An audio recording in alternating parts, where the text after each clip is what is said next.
With new development plans on the table, the Iron Bear and other gay bars fight for survival in downtown Austin. A social media giant has a new owner. See what Elon Musk has in store for his new $44 billion asset. As affordable housing units in the city near capacity, leaders are calling for more options. Reporting Texas TV starts now.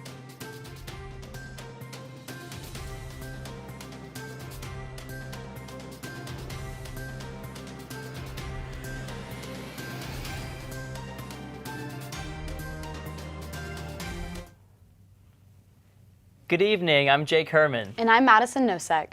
Some gay bars in Austin's downtown area are at risk of demolition to make room for new skyscrapers. Many in the queer community have spoken out against these new plans, calling them unfair and saying they should be stopped. Samuel Stark joins us live to tell us more. Yeah, that's right. With the further development of downtown, many queer spaces are getting pushed out. I spoke with the owner of the Iron Bear on 6th Street. He says the bar may have a chance of being saved. The Iron Bear is one of the few gay bars in Austin and has been beloved by the queer community for over a decade. They moved from 8th Street to West 6th Street in early 2020. And then 3 weeks later, the pandemic hit and everybody shut down. Benji Bashar co-owns the bar and says they knew the building would eventually be torn down when they moved in, but wasn't expecting the owners of the building to act so soon. When members of the queer community heard about the bar's fate, they urged the city commission to label the venue a historic landmark in hopes to save it. These are significant businesses, and we need to work hard to preserve them. The commission initiated historic zoning and will later decide whether to recommend city council vote on the venue's historic status. I mean, everybody needs a place to go where they feel comfortable. They're kind of destroying all the gay spaces in Austin. The Iron Bear isn't the only gay bar in the area that is being threatened by new development proposals. Down on 4th Street, there was another proposal that would demolish the oldest gay bar in Austin. A developer wants to build a skyscraper where Oil Can Harry's and 2 other queer-friendly businesses are located. The developer says they'll preserve the old facade of Oil Can Harry's and give them space to reopen. The fact that these buildings have been home to gay bars for decades is also culturally significant and has a lot of community significance. Violet Ward is a drag performer on 4th Street. She says there are still times when she feels unsafe.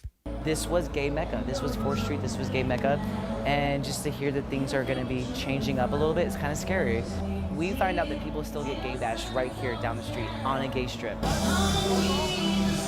think it's very important that we have that LGBT inclusivity in one spot so that we have that one place to feel safe. A building may meet that criteria for a historic landmark if it shows architectural significance or historical significance. Austin's Historic Landmark Commission will decide if they are going to recommend historic zoning of the Iron Bears building to the City Council at its monthly meeting on May 4th. A Texas judge reached out to the CEO of Walt Disney, recommending the company relocate to the Lone Star State. On Friday, Florida Governor Ron DeSantis signed a bill to dissolve the private government that Disney controls, punishing the company for opposing a new law critics call Don't Say Gay. The law prohibits teaching sexual orientation and gender identity before 4th grade. Fort Bend County Judge J.P. George wrote to Disney's CEO, saying his county is a welcoming and diverse place to do business. The speculation is over as Elon Musk has finalized a deal to buy Twitter. The CEO of Tesla announced the $44 billion agreement on Monday. This comes along with support from Twitter co-founder Jack Dorsey. Musk is pledging to revamp the social media platform with an emphasis on free speech. Many tech industry experts expect Musk to move Twitter's headquarters to Austin, though Musk's plans to relocate are still unclear. ACC Highland has expanded its state-of-the-art facility. The new part of campus will allow students to learn traditional trade skills and even advanced manufacturing. This project has been in the works since 2014 when the community college took over the former space occupied by Highland Mall, thanks to voter-approved funding.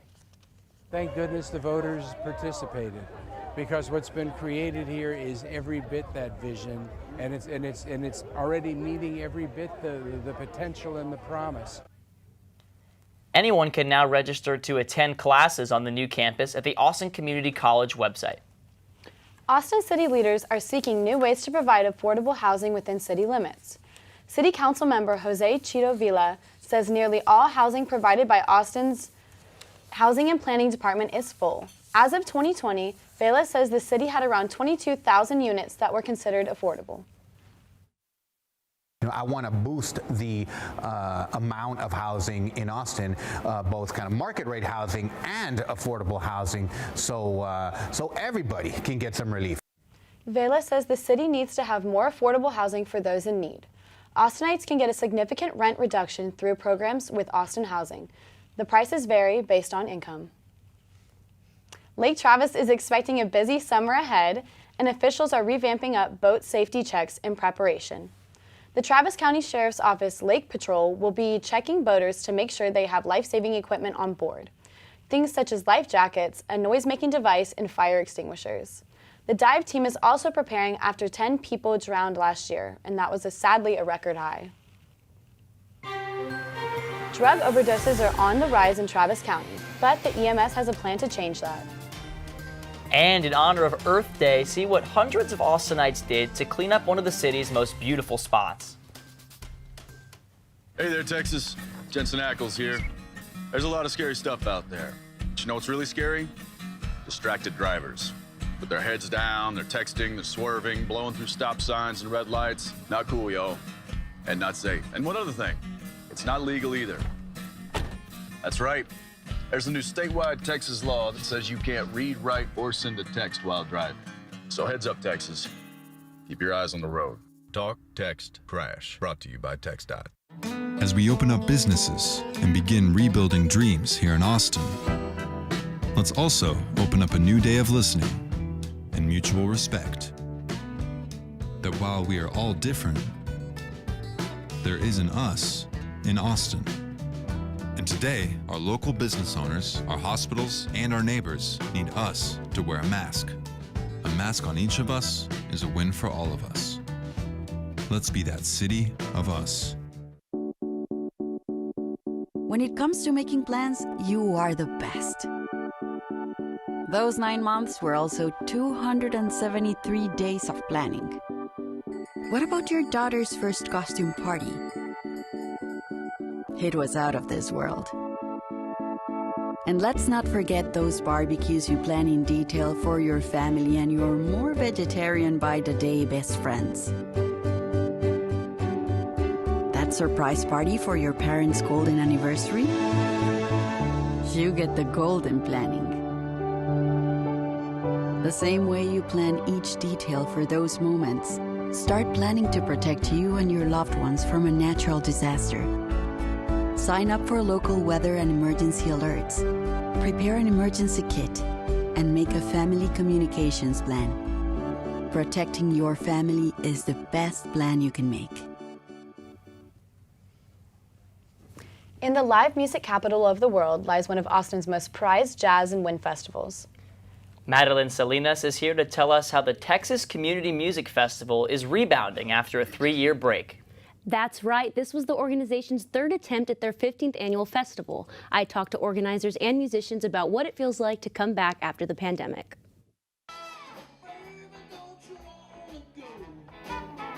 After 3 attempts, the 15th annual Texas Community Music Festival is underway for the next 2 weeks at the Central Market Cafe in North Austin. It's kind of like, well, it's celebrating. It's like getting out. We're out of the barn. There's leaves on the trees, sun in the sky. We're playing music. Herb Holland is an original founder of the Texas Community Music Festival. But while he's excited for its return, he's reminded about the grim reality their community faced from COVID. There were so many people that played in this festival in 2019 who are dead now. We thought about how much we missed them. Back in 2006, during its first year, the festival spanned across 4 days and brought in over 10,000 spectators. Now, the festival is 10 days long and hosts 40 different bands. There's even a wait list of a dozen others eager to perform. So there are amazing things that have always had a place with music. So I'm glad it's back. But it's not just festival organizers that are excited to be back. Musicians say they're happier than ever to share their music again. Andy McKay plays trumpet for his band Not Past 11. The swing, jazz, and rock band has been playing at the festival for 10 years. It was the beginning of 2020 that we had to cancel 3 gigs because everything shut down. So it took a while to get back up and running. So very, very glad to be up and going again. A celebration for those who could listen and those who they've lost. Organizers say the Texas Community Music Festival is here to stay and unite. We got people at the patio who are thrilled to be back. All the musicians are thrilled to be back. We're not going anywhere. We're back. The festival is not over yet and will continue through this weekend. If you'd like to attend, we have a link to the festival schedule along with this story on reportingtexastv.com. Reggae fans celebrated together this weekend with the return of Austin Reggae Festival. After a 2-year hiatus due to the pandemic, the festival celebrated its 27th year with food and live music. Those in attendance filled auditorium shores to see headliners such as Julian Marley, son of Bob Marley, perform. The event also benefited the Central Texas Food Bank, with every dollar raised giving 4 meals for those in need. Travis County has launched a new program, 40K Your Way. The program aims to get 40,000 more Black residents vaccinated against COVID-19. According to Travis County, about 36% of Black residents have been given the first dose. This program, with the help of the community organizations, will share information on where to get vaccinated. Vice President Kamala Harris has tested positive for COVID-19. Harris, who is fully vaccinated and boosted, tweeted on Tuesday afternoon that she has no symptoms and will continue to isolate and follow CDC guidelines. Her press secretary says she tested positive on rapid and PCR tests. Harris has not been in close contact with the president or First Lady and will return to the White House when testing negative. Austin saw 120 drug overdoses in March, more than double the monthly average. That's why Austin Travis County EMS is using an electronic health record to combat drug use. The new software comes from Austin-based company ESO and allows first responders and public health officials to track overdose data and patient information. One of the challenges we have in creating effective public policy is the data lives in different data sets and it doesn't talk to one another. The Austin company ESO is starting to bridge some of that data together. The county hopes the data will reveal overdose hotspots and drive public policy in the right places. Early voting is kicked off for the May 7th election in Texas. Travis County residents will be voting on 2 proposed amendments to the Texas Constitution. One is to decriminalize small amounts of marijuana and ban the use of no-knock warrants by Austin police. The other is money for transportation improvements in Cedar Park. There will also be numerous mayoral, city council, and school board races. Early voting goes through May 3rd. The Texas woman on death row will be given another chance to live. On Monday, the Court of Criminal Appeals granted Melissa Lucio a stay of execution, just 2 days before she was set to die. Lucio was sentenced to death after she was convicted of killing her 2-year-old daughter in 2007. The court sent her case back to Cameron County, where she was originally tried. And now her attorneys are pushing for a new trial to present evidence of Lucio's innocence. Have any big plans this weekend? Well, wait till we tell you what's in store for the weather. Plus, last weekend, the annual spring game gave Longhorn football fans a glimpse into next year's team. Next month I'll be 9. I'm going to the big game. I'm getting married soon. But sadly, they may never see these milestones. At least one person has died every single day on Texas roads since 2000. Every day. A child. A parent. A spouse. Doesn't come home. When you drive today, stay focused, obey laws, drive responsibly, end the streak of daily deaths. You can do it, Texas. Let's end the streak. The City of Austin Housing and Planning Department has grant programs that can ease some of the financial stress of owning a home. Whether you need better accessibility in or around your home, have major structural repairs like foundation, roofing, or even electrical issues, these programs may help you stay in your home and make it safer for everyone in your family. You, your neighbors, and your neighborhood are all part of what makes Austin uniquely Austin. Austin is your home. Visit austintexas.gov. Austin is my home. As we open up businesses and begin rebuilding dreams here in Austin, let's also open up a new day of listening and mutual respect. That while we are all different, there is an us in Austin. And today, our local business owners, our hospitals, and our neighbors need us to wear a mask. A mask on each of us is a win for all of us. Let's be that city of us. Many of Austin's families have been financially impacted by COVID-19, making it difficult to pay rent. The City of Austin Rent Assistance Program is for Austin renters with low income who've been affected by COVID-19 and cannot pay their rent. The program's been greatly improved. It now offers more assistance for those who need help paying their rent. Now is the time to apply. We are here to help you.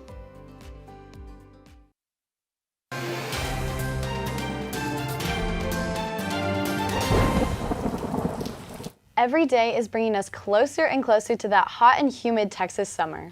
Bryn Hirschfeld is here to let us know what to expect as we go into May. We definitely saw those April showers earlier this week, and it looks like the clouds are going to be sticking around for the next few days. Let's see what's going on outside. It's a good day for a walk out on campus. Shorts and t-shirts abound as people are out enjoying the partly cloudy skies and early summer breeze before it gets too humid.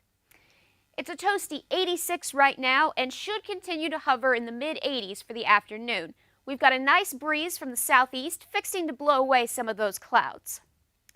Going into the evening, we'll finally drop into the 70s around sunset with temperatures bottoming out in the high 60s at night and a jump in humidity.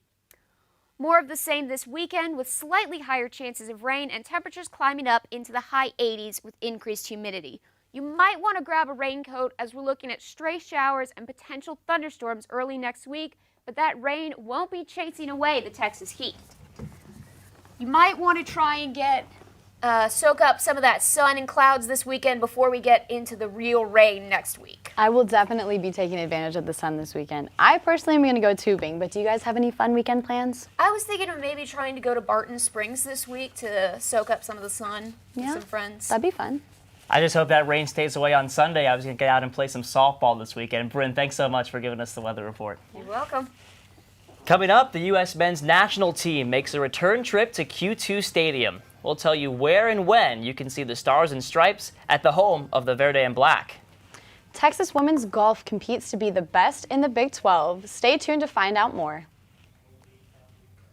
To the forest inspired a beautiful question. Mother, mother, am I a tree? You tell me to stand tall. You tell me to stay rooted. I think I am a tree. My child, of course you are. But what kind of tree will you be? The kind to hug or the kind to climb? Doesn't matter which you choose, so long as you choose to be a tree that's kind. Make the forest part of your story at a park near you. Find one at discovertheforest.org.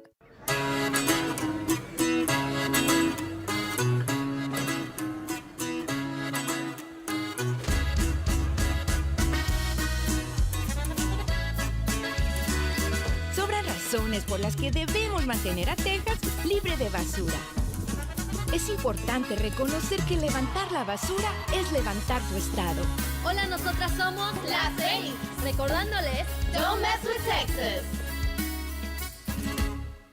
Honorary Forest Ranger Betty White here, lending a hand to my dear friend Smokey Bear, because for years he's only said, only you can prevent wildfires.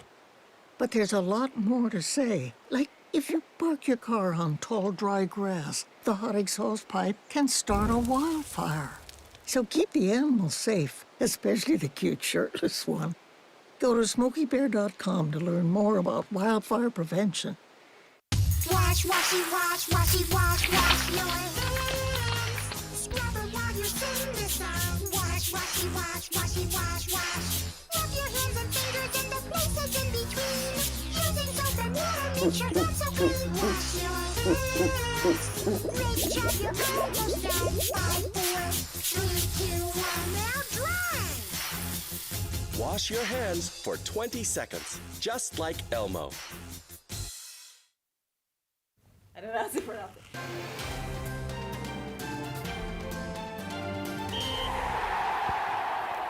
Last weekend, Texas women's golf competed for the conference title. The Longhorns took the lead in round 2 and never lost it, firing a 54-hole score of 24 over par to win by 3. This victory was the team's first of the season. Texas has won 4 of the last 5 Big 12 championships. Freshman Boyun Park tied for 3rd at 4 over in her first conference championship. Senior Sarah Kuskova finished solo 6th at 5 over. Next up is the NCAA Regional Championship, May 9th through 11th. Texas football spring game on Saturday gave a glimpse of what to expect for the 2022 season. The orange and white scrimmage provided fans with a look at the progress the team made over the past 4 months. Head coach Steve Sarkisian says the team's improved field intelligence is one of the biggest signs of growth, impacting all aspects of the game, fostering brotherhood and allowing the team to react quicker. Somebody said something to me the other day on our team about, none of us want to let each other down. That was one of the coolest things I've heard a player say to me since I've been here. Texas will open the 2022 season at Darrell K. Royal Texas Memorial Stadium on Saturday, September 3rd against Louisiana Monroe. Austin FC has signed some new players to its Special Olympics Unified team. Held at St. David's Performance Center, the new players showed some of their soccer skills before signing their letters of intent, made possible by a partnership with Special Olympics Texas in 2020. The Unified team will play in exhibition games before or after Austin FC home games. The U.S. men's soccer team selected Austin's Q2 Stadium to host its first match of the 2022-23 CONCACAF Nations League. The defending champs will play Grenada here on June 10th. Team USA is also grouped with El Salvador and will be traveling to San Salvador to face La Selecta on June 14th. Well, that sounds like a really exciting day for both Austin and the U.S. national team. Are you going to go check out that game? I really wish I could, but I only wish I could afford it. With the World Cup coming up, maybe save up for that, right? No, watch it on TV. Well, it's a long way away. Thanks so much for joining us, Seniola. Thank you so much. Next, Terry Gutierrez takes us on an Earth Day trip to Lady Bird Lake to see how volunteers there were able to make a difference.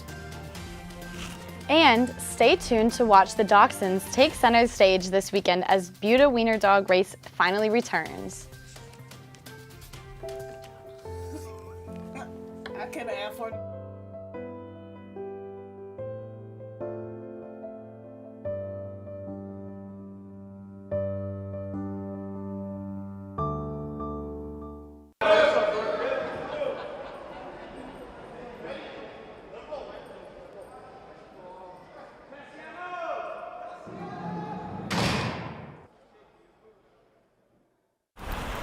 The top of his head hit the cab of the truck where it meets the windshield, and I was told by the medical examiner that he pretty much died instantly. His blood alcohol was twice the legal limit, so he shouldn't have been driving. Never thought I'd have to write one of my kids' obituaries. There's nothing wrong with going out and having a good time, but do not choose to get behind the wheel. If you're not going to do it for yourself, do it for your loved ones. They're the ones that still have to go on without you.